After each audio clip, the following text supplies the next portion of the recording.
नमस्कार शेतकरी मित्रांनो, आज आपण आमच्या शेतामध्ये पाहत आहे हळद काढून जवळपास 15 दिवस झाले होते आणि याला उकडून आता एक 15-16 दिवस झालेले आहेत.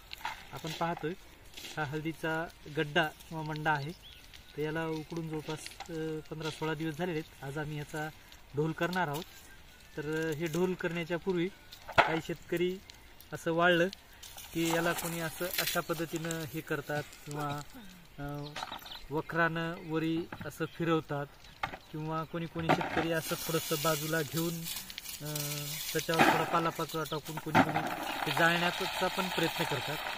पण शेतकऱ्याला माझं एक विनंती आहे की हा मंडा किंवा गड्डा जाळण्यापेक्षा एक दिवस आगाऊ वाळू दिलेला चांगला आणि त्यानंतर मग ते ढोलमध्ये टाकून थोडंसं एक वेळेस फिरून घेऊन यानंतर याच्यावरचे जे हे याच्या मुळी आहेत त्या मुळी निघून जातात आणि पुन्हा दुबार आणखी एक वेळ जर फिरवला तर चांगल्या पद्धतीचा आपला ढोल होतो आणि याच पद्धतीनं करायला पाहिजे असा आमचा अनुभव आहे.